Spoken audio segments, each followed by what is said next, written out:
All right, Ian, start us off. What's the first game? All right, let's start with Kentucky. I'm going Kentucky. I'm taking the 14 and a half at Georgia. Uh, Kentucky's undefeated. They're they're not world beaters on either side of the ball, but they're probably I'd say above average on both.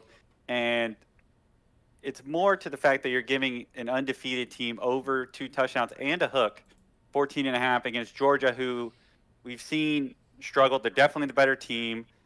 Not picking the upset here, but Georgia's second half stuff, until they start proving they're going to run away from these teams, I'm going to take a 2 touchdown, undefeated team in the points. So pretty easy logic for me. Do I guess I would, you go ahead, man. I would pretty much what he said, but I think Kentucky, they're always good at defense. They could definitely run the ball.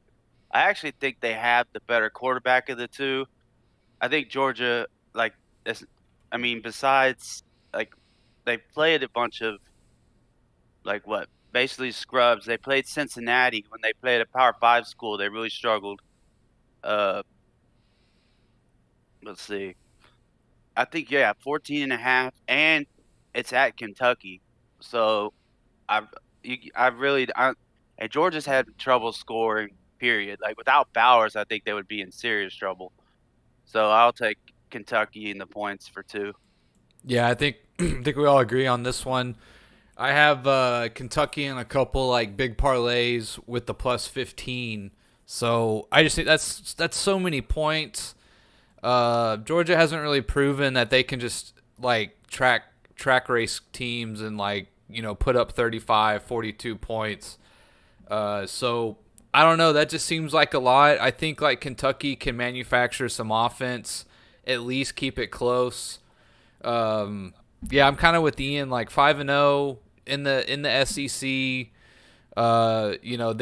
They beat Florida pretty handily.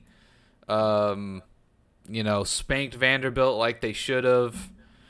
So I mean, Kentucky looks good, right? Like at least you're supposed to Yeah, beat they do teams look like good. that, right? Like Yeah. Kentucky doesn't look like they're worthy of a 2 touchdown deficit. So I definitely took Kentucky in the points. I even took Kentucky straight up in some parlays for fun, like 2 or 3 teams that I think are some big underdogs this week that I think maybe can win, and they were one of them. So I don't know if I'm going to take them as a super dog or OU, but it's essentially between Kentucky or OU as my underdog play this week.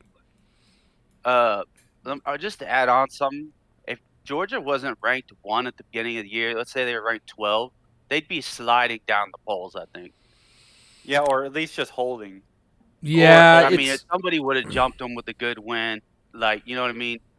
If like let's say Michigan was 13 and they were 12, like Michigan would have jumped them by now. Maybe if Georgia didn't have its past, and they also didn't have two. You're Like not that supposed to that think win about the streak. past 2 years, Yeah. but for sure it's factored in because people know the talent's still there.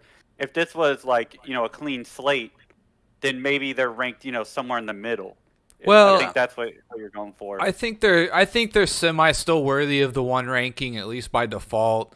They've had like some of the best recruiting classes. I mean, I know they lost their quarterback, but they still have talent all over the field. I mean, they have some of the best athletes and players. They're definitely up there with Alabama, essentially, if not more. I think by default they should be one, but I don't know. In college football, like it's hard to slide when you keep winning. Like I Yeah. can't really Right. think of a lot of teams that like maybe one spot at the most you might slide if you win a game, but like I don't know. That just seems to be like a really rare thing.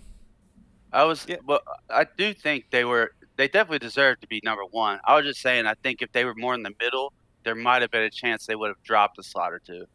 Like if had they not been ranked 1. It's hard to drop when you're 1 and you're winning, and you've won like 20 straight games or Yeah, I mean something crazy. Or they beat South Carolina and Auburn by like a total of 17 points. So I guess like you expect them to beat them each by a couple touchdowns, but new quarterback and everything. I guess like I think the way this line is like this is because I think people expect this guy to take the next step or improve. I think they just take it as a gimme.